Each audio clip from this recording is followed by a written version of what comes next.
Welcome to the Jennie Weeks Podcast. I am thrilled to be hosting today because with every episode, we help to strengthen our listeners' relationship with money. We continue to build clarity through shared experiences and become more deliberate with our financial decisions. Today, we are going to examine the role of caregiving and the emotional and financial impact this can have on your lifetime. As we work towards that clarity, please remember that this show provides financial education and inspiration only. It is not intended as personal investment, legal, or tax advice. Please consult with your own team of professional advisors before making any financial decisions. But if becoming financially savvy is important to you, then you should be listening to this episode today. Before we begin, I want to ask you something. Are the choices that you are making supporting the life you want? Are you using your resources to create meaning? Are you aware of all the opportunities to create wealth? Are you creating your best life? I encourage you to think deeply about this. Today, we are joined by our guest, Stephanie Chan. Stephanie is the founder and owner of Home to Home. Her vision is to help seniors attain better quality of life in their later years by providing rational, practical, and thoughtful advice to seniors and their families. She's built home-to-home services and created unique programs that address the practical realities of aging and their impact on families. Welcome to the Jennie Weeks Podcast. Thank you so much for having me. Yeah. Can you just tell our audience a little bit about your transition from law to home care services and why you made that transition? Sure. I started out in law as I was young in my 20s, thought it was what I wanted to do. Practiced for about 10 years and realized it was not, in fact, what I wanted to do for the rest of my life. And so I really started thinking about what kind of career I would find fulfilling. And I met a fellow who was in a completely different province working with seniors. And I thought, wow, what a rewarding thing to be able to help people and still have a profitable business model. And after some thought, long story short, I decided to quit law cold turkey and I started a business helping seniors. And that was back in 2007. And so Home to Home helps people with care planning and transition planning. And what I found was I have a greater passion for helping people directly rather than helping companies. I really enjoy working with individuals and seeing the impact that my assistance has on them. Absolutely. Which leads into, tell us a little bit about what you do at Home to Home and MyCareBase and why this is so important. Sure. So Home to Home does primarily the care planning and the transition side. So Home to Home primarily helps people with elder care planning and transition planning. And so I really feel like everyone lives their life in chapters. And as a senior, that's no different. And so Home to Home helps people with navigating and developing a roadmap for the future when you get to that stage in your life where you need to start thinking about how you're going to stay independent in your home. Do you have a downsize or move some point in the future? Do you want to learn more about seniors' communities and finding a place where you can thrive and get the help that you need? And so we help with all of that. Now, when you get to the point where you find the home of your choice, and maybe you've downsized from a house into a condo or into an independent retirement community, to age in place, you often need to, at some point, accept help in order to remain in that home that you love so much. And so my care base helps people find pre-vetted caregivers for hire. So this could be for things like cleaning, meal prep, personal care, companionship, dementia care, taking someone to appointments. And it can really help ease the burden on family caregivers to not have to do everything for their parent, especially if those family caregivers are still in the workforce. Wow. Wow. It just sounds so incredibly important. Um, I'm just wondering, like, can you take us through a typical client family? You know, they come to see you. Where are they at? Why do they come? And then what are some of the issues that they have that you help them deal with? Sure. Most often, I would say the majority of time, I get contacted first by the family caregiver. So in most cases, the adult child. And sometimes it's the spouse, but someone has done the research or gotten a referral. And if it's the adult child, the first thing that I sometimes work through with them is how to have that first conversation. What are the warning signs? Which warning signs are more concerning than other warning signs? And how to have that first conversation, or what is that first step going from 0 to 1? Then after that, and they've started that conversation, the next issue I help families with is how to deal with resistance. Most parents don't readily accept on the first conversation that they need to make a lifestyle change or accept help. And so often it takes months, maybe even over a year of conversations to have the parent finally be ready to make that change, whether it be to accept help in the home or to look at a different living environment. Um, and then after that, I would say the next stage is once that there is that level of acceptance, then we help the family with all the issues that arise as the parent, um, their health evolves, as their condition progresses, and as their needs change. And so at that point, it's really kind of connecting them to the right services, whether it be cleaners or home care, or maybe a recommendation for a physiotherapist, um, that kind of thing. So it's really trying to help the family caregiver and the parent at each stage of the journey. So what is the average age? Like let's say you have a parent that's still incredibly competent and running their own lives. Is there something to be said maybe for advanced communication or advanced preparation?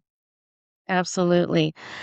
There are a few things that I think people should prepare for when everything seems to be fine. In fact, before anything happens, this is the time to do a couple of things. First is um, get the legal affairs in order. So before crisis hits or before anything happens, um, have a power of attorney in place. So when I say get legal affairs in order, there's usually a trifecta of documents that I recommend people have in place. One is the power of attorney, which authorizes someone to make legal and financial decisions. The next is a healthcare rep agreement, which authorizes someone to make medical decisions. And the third is to make sure you have an updated will. Um, and so it's important, particularly, to have that first document, the power of attorney, in place because unexpected things can happen at any time. And once someone loses mental capacity, it becomes very difficult or impossible to grant that power of attorney. And then the remedies available to the family to get anything done involve having to go to court for someone officially to be named. And so the cost of doing a power of attorney is very small. And so I recommend everyone do that at a time when everything seems to be fine. It's important to have that in place at any age. So, for example, I have one. Mhm. Um, the second bucket or category I recommend people prepare is to start. If you are, especially if you are the person named as the power of attorney for a parent, to get an understanding of their finances and cash flow so that you're not in a panic when something happens unexpectedly and you have to step in.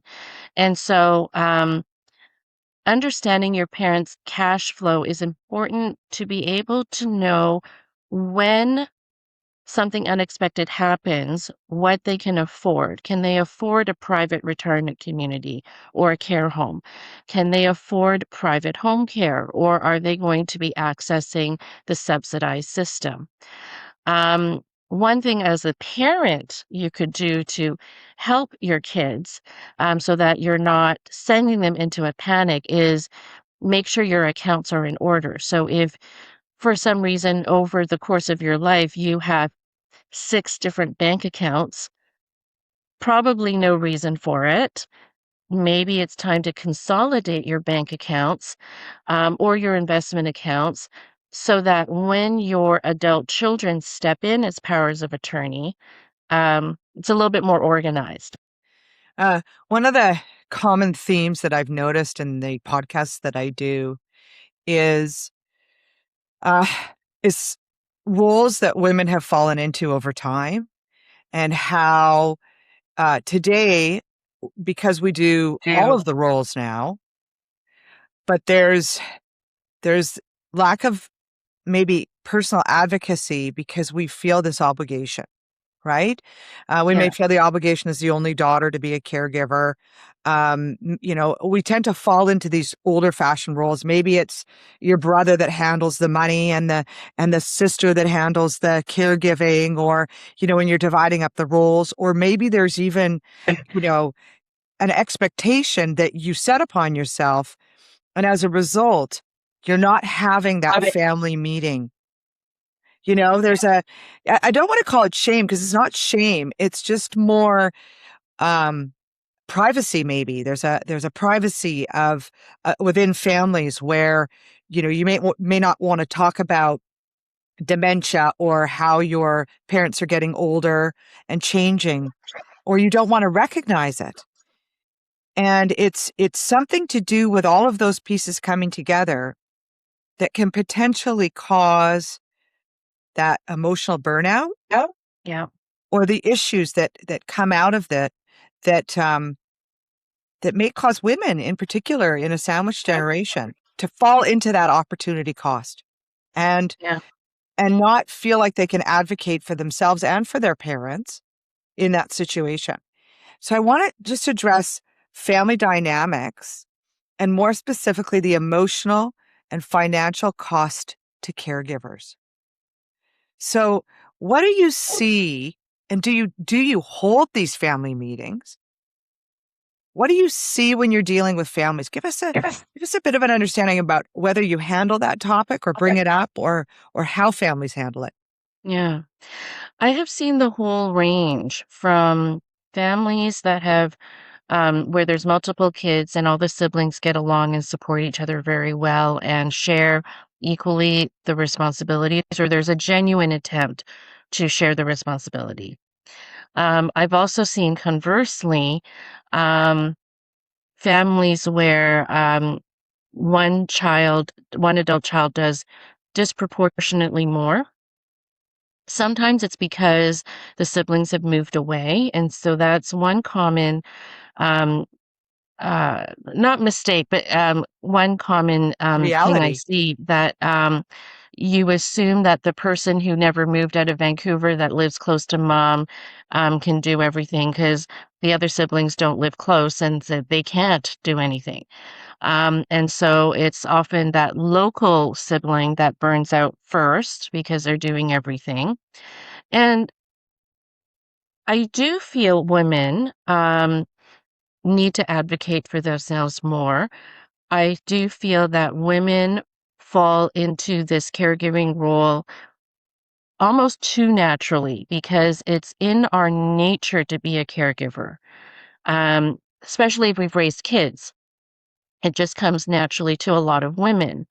Now, there are a lot of men who are great caregivers as too, so don't get me wrong, but I think women tend to feel like if you want something done, we're going to do it ourselves. And so that's how we burn out because we don't delegate very well sometimes.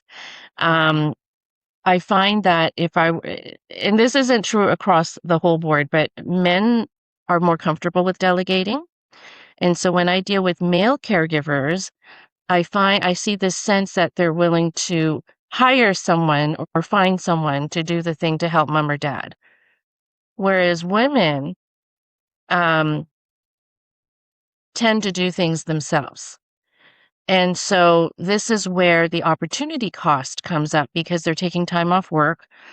They're foregoing things that they would otherwise spend the time doing something for themselves. So they're giving up time at the gym or a walk with a friend, or they're taking time off work. And so this is where the opportunity cost is hidden because over time it might affect their career at work. They might go from full time to part time as their parents' needs change, or their personal time gets affected where they're not spending time with their own families or doing things that give them work-life balance. Hmm.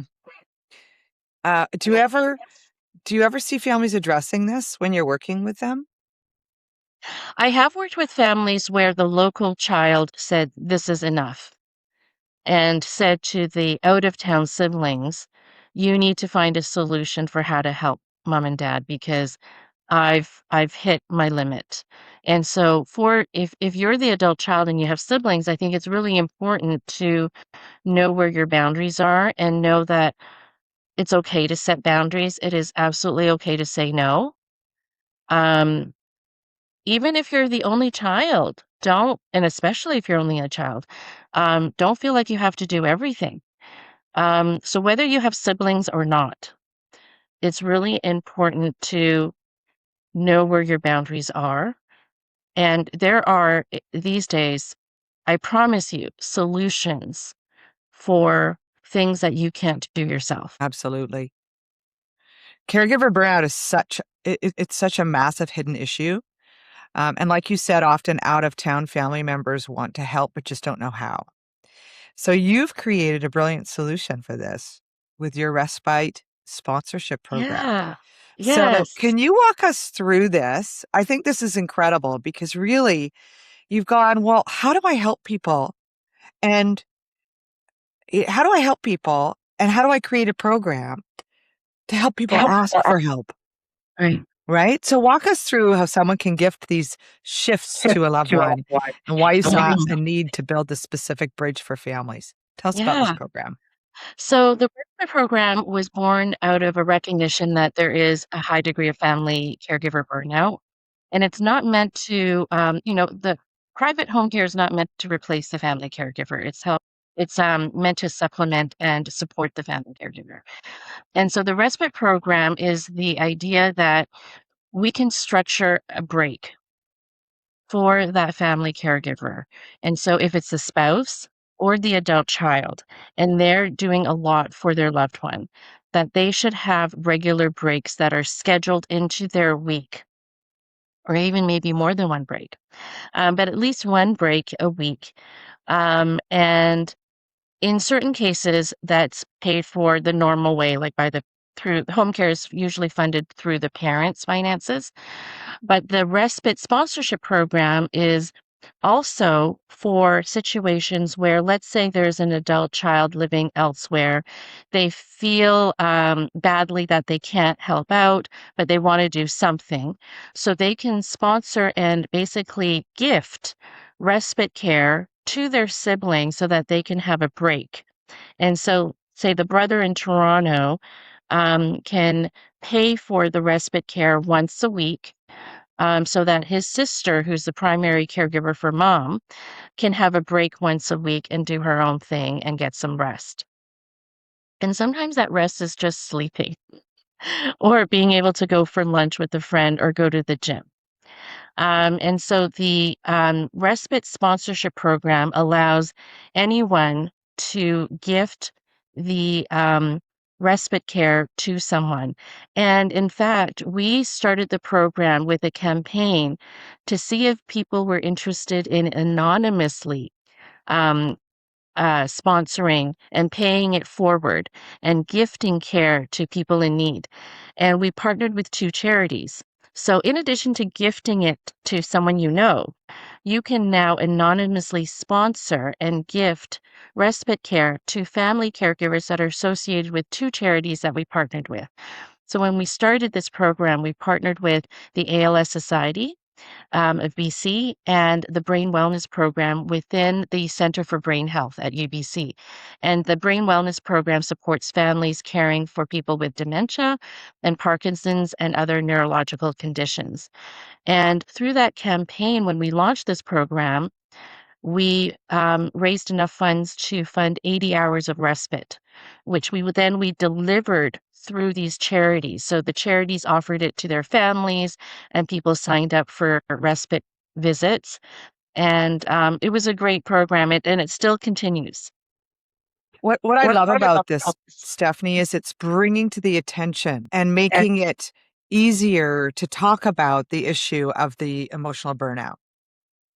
And Yeah. you're giving families a way to say, hey, there's this program and I am burnt out, and maybe even giving you the opportunity to introduce the program and have that conversation around burnout. Um, Yeah. how would you, as a lawyer, for example, how would you advise a caregiver that perhaps is called and is working with home to home? How would you advise them to advocate for themselves? And do you ever do that when you see the burnout? I do. I tell family caregivers all the time that they need to share the responsibilities, it's okay to say no.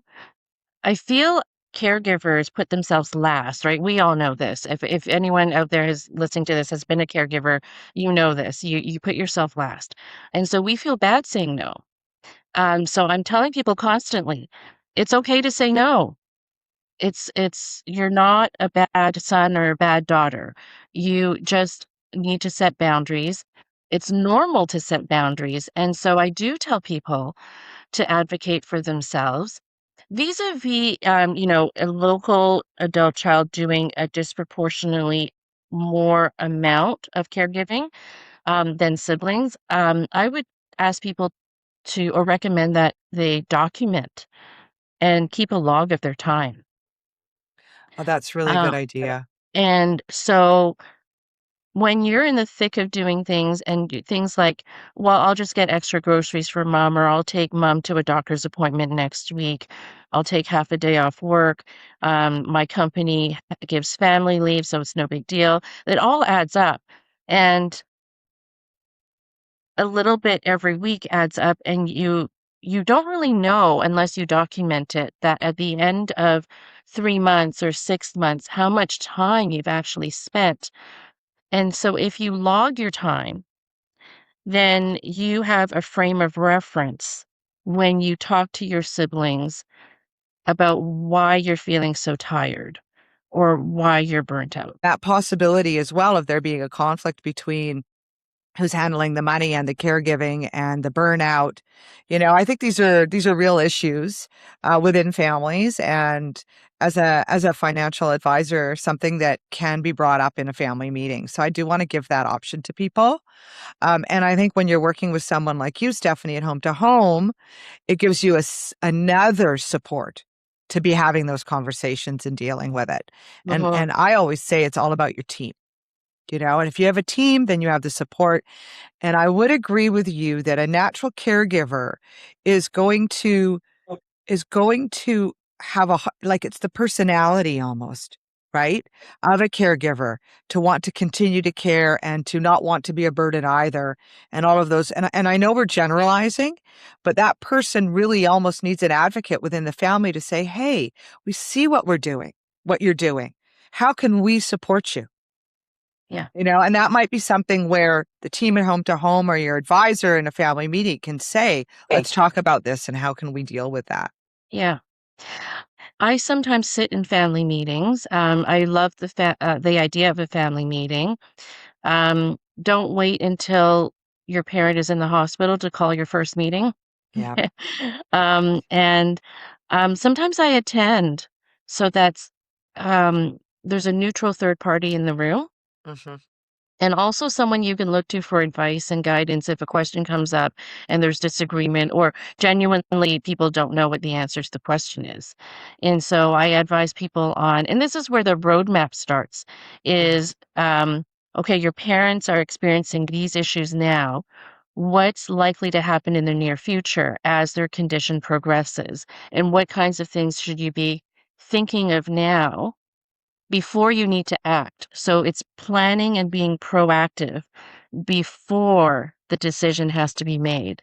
And that actually is the best approach to make sure that you have the widest number of options available.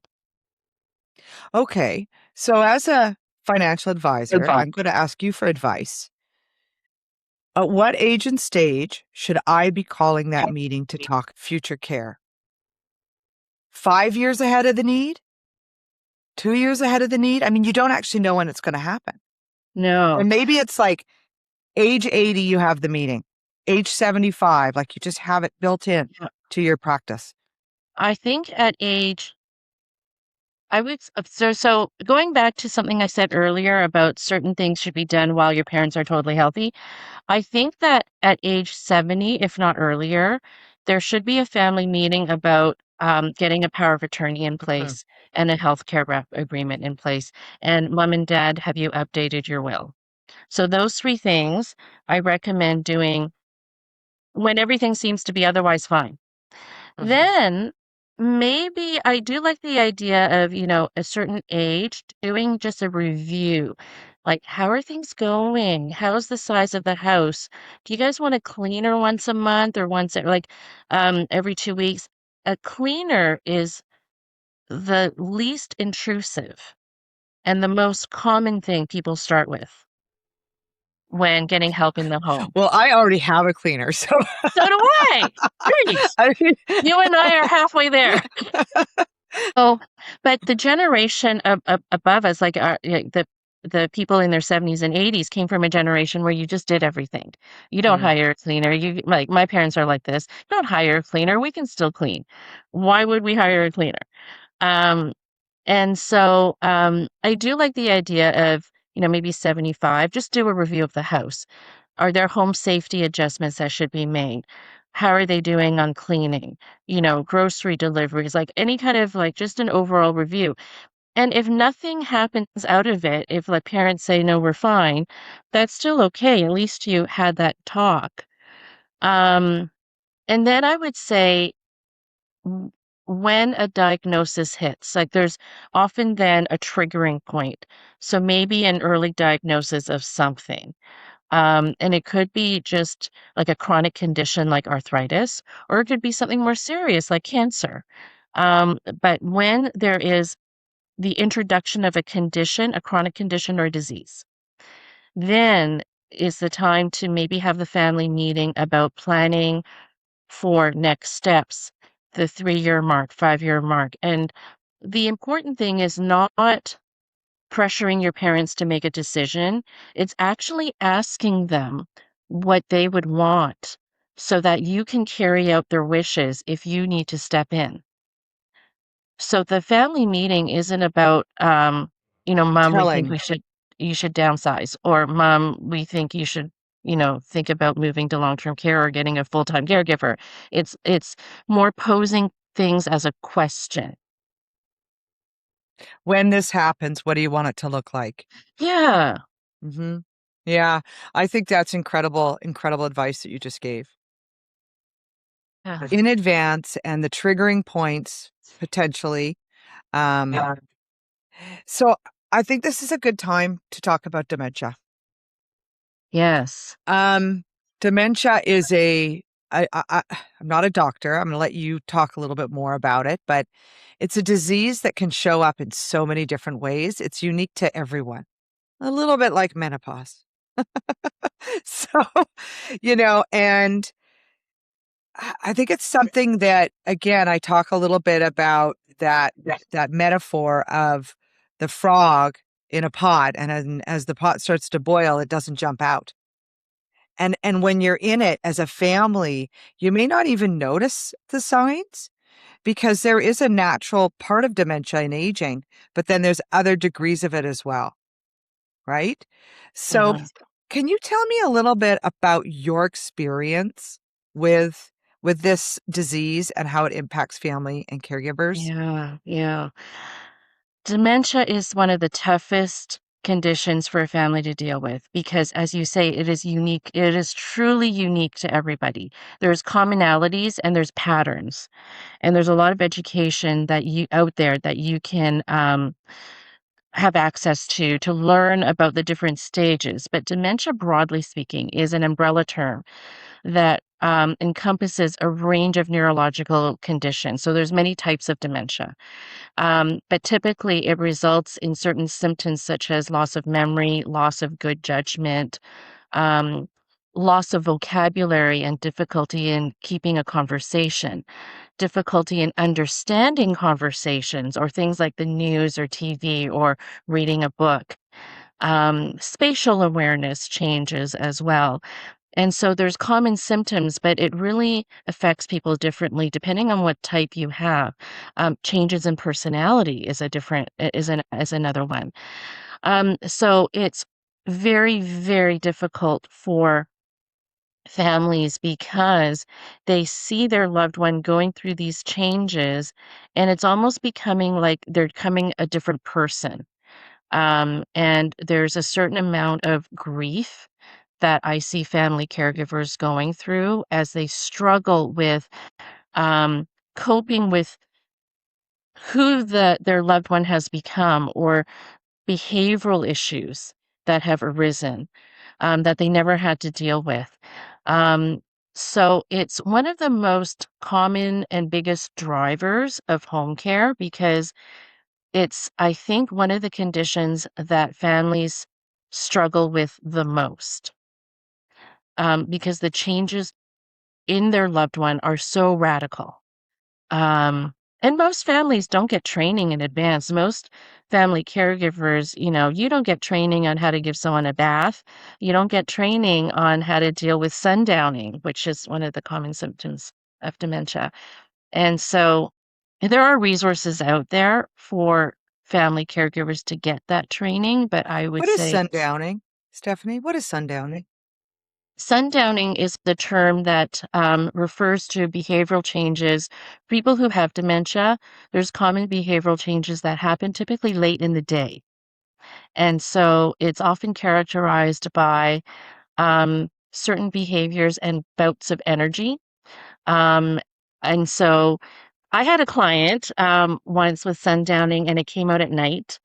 And at night, after everyone had gone to sleep, he would get up and rearrange the kitchen, like literally take out things from the cupboard and drawers and rearrange everything. So his wife would wake up in the morning and everything would be in a different spot and it would drive her crazy.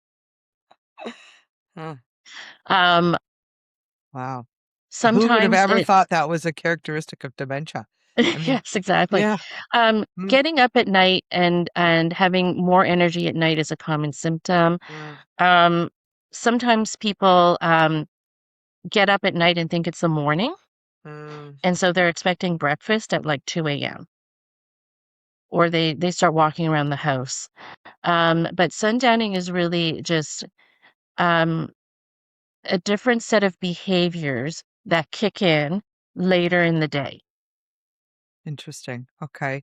So, I have a note that you actually created a program, um, Program Connection. It's a dementia care program, and that you Yeah. match seniors with caregivers holding advanced dementia certification and Certification. Yep. providing robust progressive reporting. So, So, what I'm sort of taking from this is that you saw a real need for this particular disease and how to handle it for caregivers and families. yeah.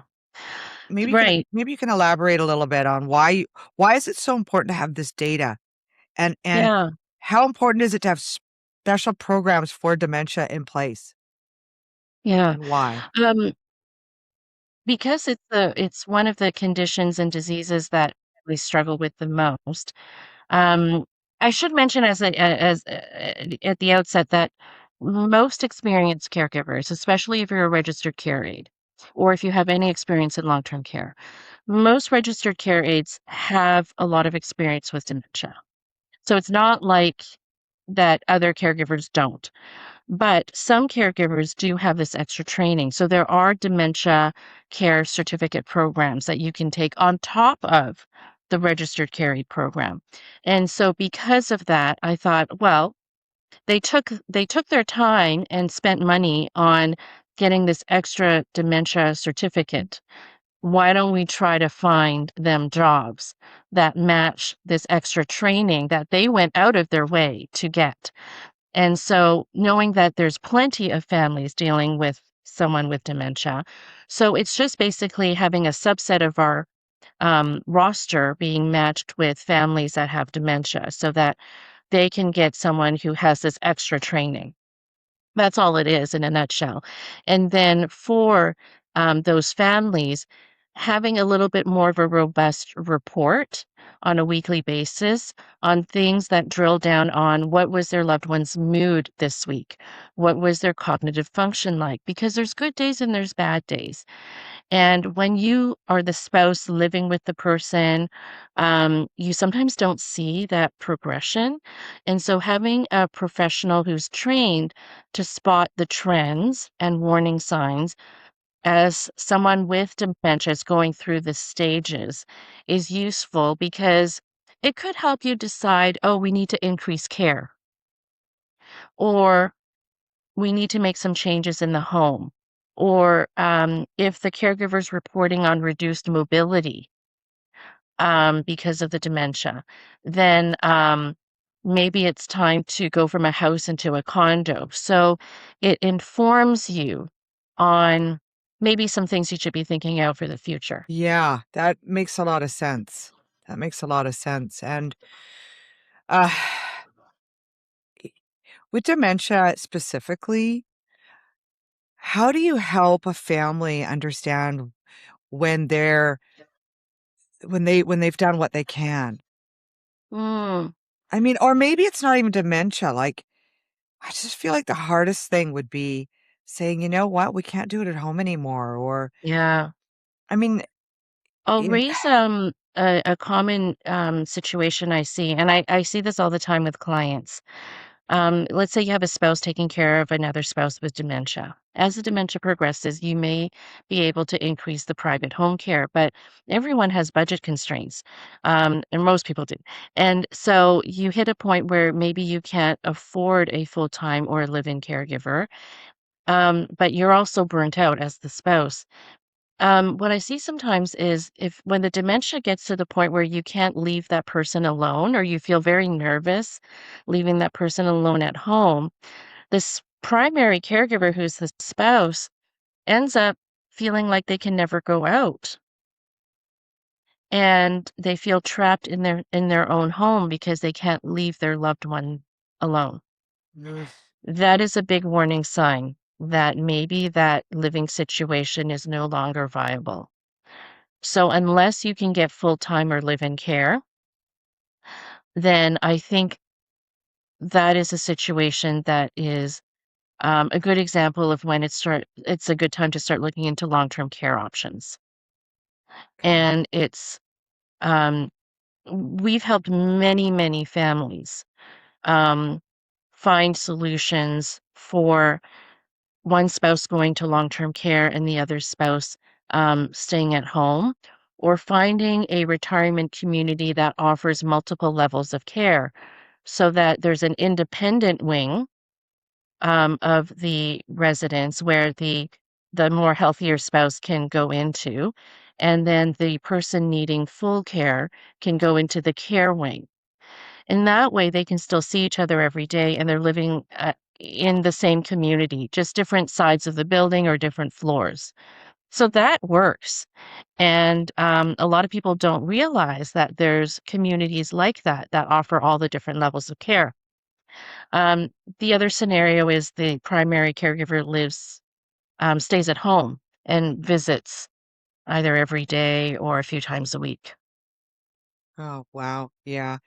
I think what I'm hearing here is that if you've got somebody like Stephanie at Home Stephanie, to Hope Home, to Home.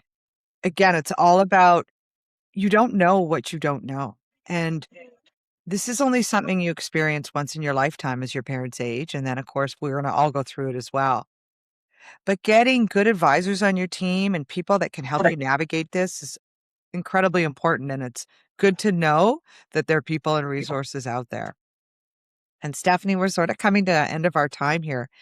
And I really want to thank you for what you brought today. Let's have a conversation about what this is going to look like, because we're all going to get old and we're all going to get sick and we're all going to die. It's just a reality. And historically, it just, it's something that hasn't been talked about, but, roles are changing. The way families are made up are changing. We don't have the same lifestyles as we used to, and in having 3 generations in a home and that type of thing. So there's opportunities out there, and Stephanie, what you bring to the table is incredible. So I'm going to give you a chance in a minute to tell people where to find you, and it'll be available on the podcast. But before that, I always have a question I like to ask every guest. It's not particularly about home to home, but more about your own personal experiences. This podcast is really about blind spots. It's about the things that you don't know, and how can we help women and people see them so that they don't make the same mistakes. So the question to you is really, what has been one of your most influential decisions or experiences that you've had that's had an impact, a financial impact, a learning experience, or maybe even a negative experience? It could have had to do with when you shifted even from being a lawyer to having your own business. Just something that you feel like you could share with people that might help them see things for themselves. I would say by far the most influential thing that has affected my enjoyment of life, but also financially, and not always in a positive way, is going from a really stable career to entrepreneurship. Um, if there's anyone out there thinking of making that jump, I'd be happy to talk to anyone about making that leap from, having a consistent salary to a totally inconsistent paycheck. And, all the emotional turmoil that brings, and dealing with the instability. So I would say that probably by far has been the most influential thing in my life. Like, the biggest kind of sliding door moment is going from a lawyer into starting a business. And then so I started my first business in 2007, and then fast forward to 2020, I don't know what compelled me to think I could handle a second business, but I did it anyway. And so now I run 2 businesses, and which is insane. And yeah, but so rewarding helping the families that we help. Mm-hmm. That's a big piece of what you just said, is that when you find your passion, you can't help yourself. That's how I feel too. That's why I'm doing this podcast. Yeah, it's great that you're doing this podcast. Yeah. Again, Stephanie, thank you so much for joining us today. How can our listeners find you? Home2home.ca, but with dashes in between. So home dash. But you can just Google Stephanie Chan, Home to Home. Home to Home. And then it's MyCareBase.com. That one's simple. Awesome. Yeah. Awesome. So thank you so much. And for all of everybody that's listening, if today's episode helped you gain a little more clarity on your own family or financial journey, please take a moment to support the show. Don't forget to download this episode so you can revisit these questions during your next financial planning session. And please share this with anyone that you think might benefit from hearing about elder care planning. Thank you again for spending time with us today. Remember, your resources are your tools. Use them to create meaning and build your best life. I'm Jennie Weeks, and I'll see you on the next episode.